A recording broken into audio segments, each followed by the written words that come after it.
Has anybody seen the trailer for Ninja Turtles 2? So you guys know, Sheamus is in it, and I think he's Bebop or Rocksteady, he's one of the two. And I've got to be fair, compared to the first one, it looks a whole lot better.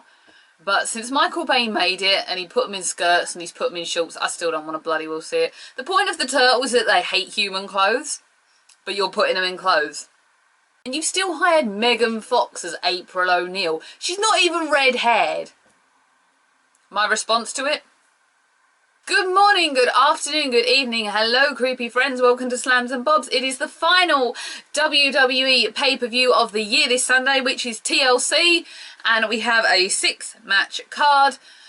And I've got to be honest, there has been little to no build-up. This was what was wrong with Survivor Series last month. It had so little build-up that, as I said, the main focus of the show was on Charlotte and Paige and the Brothers of Destruction versus the Wyatts. And very much so, this has happened this month. It's very much all been about Roman and Sheamus. It's only really in the last couple of weeks they've taken the Dudley boys and put them with the Wyatts. It's a shame because they've got goods. I know that people walking out of Roman Reigns' bone dry promo on Monday night, and I'm not a Roman Reigns hater, can I just say, let's just get that right. But that promo was dry as hell. It had no character. It had no feeling. I did not believe a word it said. And I just created more in doing that than I normally do. That was how it was. It was very badly done. And he has come under a lot of heat, certainly on the IWC. It is disrespectful to kind of get up and walk out during Monday Night Raw when you sat there and suffered Cena writing Big Poopy on a limo. The two aren't dissimilar. All right, he did that with more feeling, but that was really embarrassing. You're going to get up during Roman Reigns, you know, it's a two-way thing. You could say positive, you could argue the point, but you could also argue for doing it. Normally I'll start from the top, so actually from this time I'm going to start from the bottom and start with Alberto Del Rio versus Jack Swagger. This has kind of come around again in the last 2 weeks. They've had about 3 or 4 weeks, 3 I think, since Survivor Series, and it's only really in the last 2 weeks that they've started to build a thing. As we know, Del Rio came back. He's a particularly big fan of Del Rio. As it turns out, he's now dropped Zeb Coulter. Why is Zeb Coulter in a scooter? Does anybody know? I know he'd had an operation, but I didn't think he was incapable of walking. I kind of want to ride. My granddad, before he died, God rest his soul, he had a scooter, not the one whose hat that is. With Jack Swagger, he was saying, you know, America, America, American, American, American, I'm the all-American, American, American, blah, blah, blah. Now he's gone on to be in Mex America, and now obviously Del Rio is in the League of Nations, which I love. I love that stable. We will talk about that in a while. I'm all for that stable. It's a chairs match, and to be honest, I don't like TLC as a pay-per-view. I don't know why you have to have this one. It's like Hell in a Cell. I loathe. I'm sure you get by now that I loathe the Hell in a Cell pay-per-view. I feel kind of similar to the TLC pay-per-view. With a chairs match, all you're doing is getting a chair and battering someone. At least if you've got a ladder match, you're climbing to get a title. With a TLC match, you're beating the crap out of each other, then climbing the ladder to get the title. With a tables match, the aim is to get your opponent through a table to win. With a chairs match, it just kind of seems a bit like, what? I think these two have got the goods to go at it. I'm not the greatest fan of Del Rio, but I do have time for Jack Swagger. Zeb Coulter was his mouthpiece back then, because Jack isn't the best talker. He's definitely better than Roman, but he wasn't the best talker. Del Rio can talk on his own. He really, really doesn't necessarily need Zeb Coulter. But I have a hope for the match, and I have a hope in the long term that these two could go at it. The ECW Originals, which is the Dudleys, Rhino with them thighs, and Tommy Dreamer. I'm not going to lie, when Tommy Dreamer came out last week, I marked the hell out. I marked out.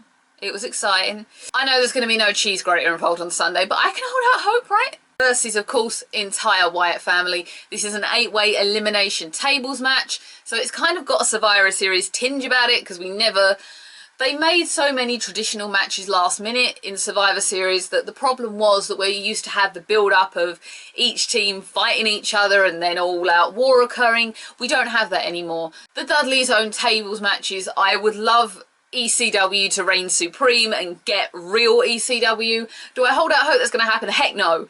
Both these teams, all 8 members are amazing, and we all love the Wyatts. We love the nostalgia of the Dudleys. We love the heart and soul of ECW, Tommy Dreamer, and the Man Beast Rhino. I can't wait. I honestly think that could be the show stealer of the night. If not Kevin Owens versus Dean Ambrose. I have high expectations for this because it's the Dudleys and because it's tables. It sounds amazing, and as usual on cue goes the phone. Whee! Charlotte versus Paige. Now obviously they're trying to do some kind of heel turn with Charlotte here to make Paige look like she was right all along, and then maybe Becky joins Paige and they go against Charlotte and Rick, because obviously Charlotte's going to do the dirtiest woman in the game. I don't know. That's where that's going, obviously.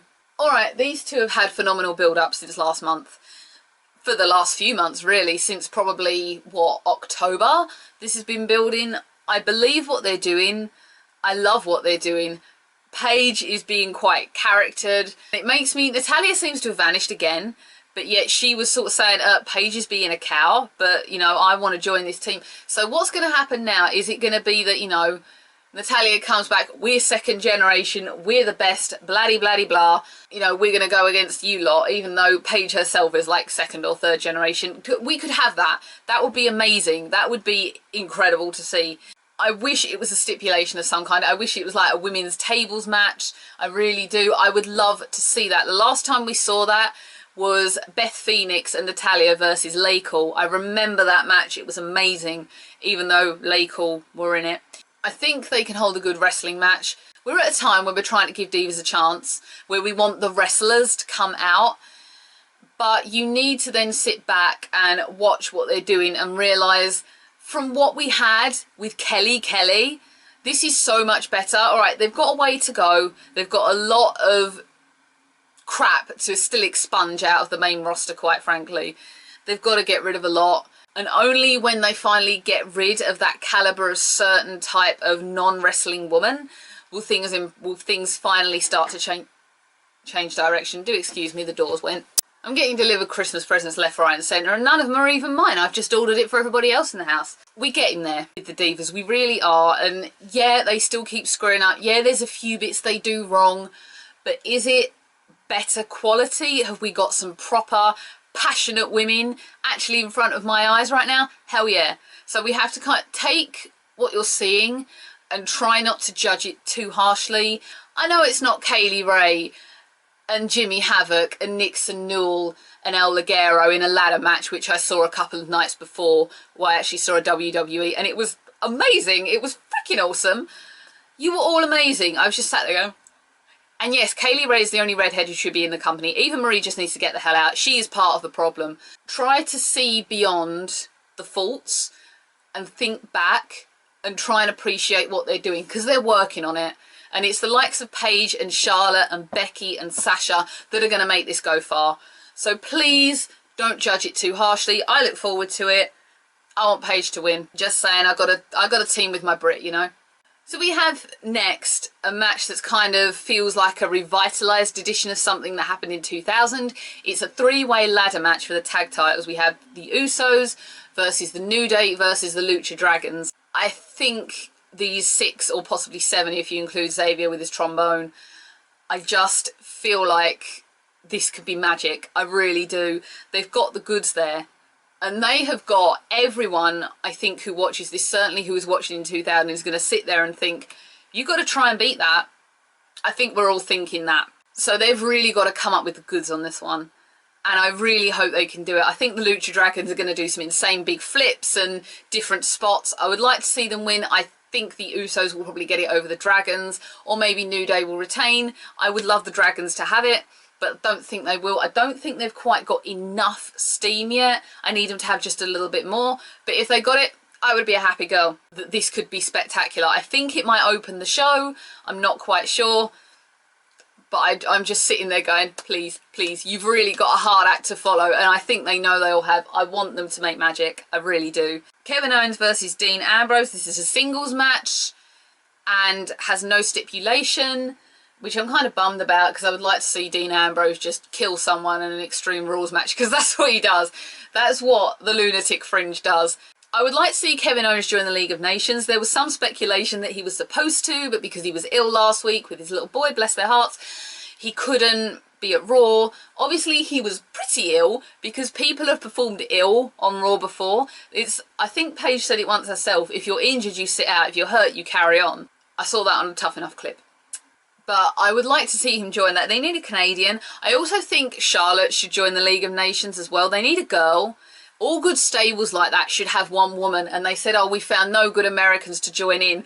You could have Charlotte. I think that would be a really, really good idea. And then have Rick in with it. Sorry, fan in my head is going crazy.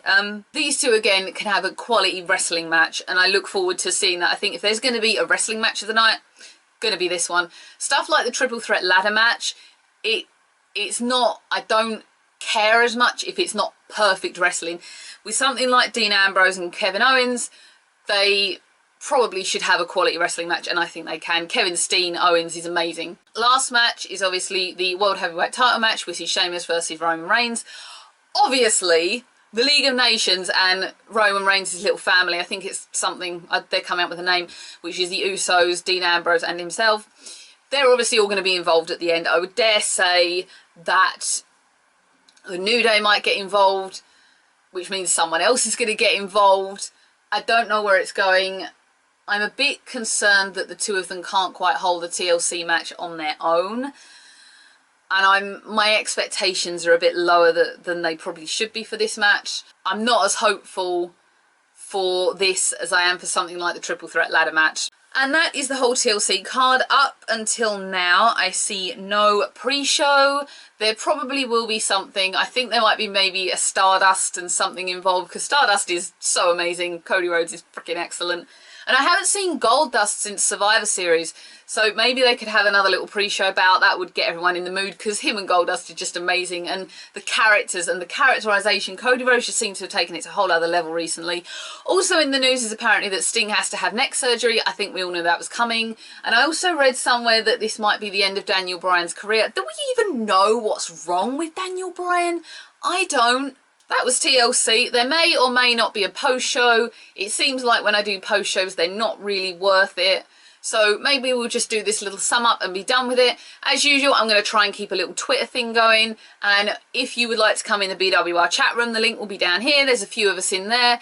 And we will keep talking throughout the whole show. So thank you if you would like to come. If you don't, that's fine. Maybe on Twitter. If not, please like, share, subscribe. Please don't be mean. Do what you like. And I will see everyone again for more WWE, possibly in the new year now. And if not, keep watching for more random videos from myself. Bye!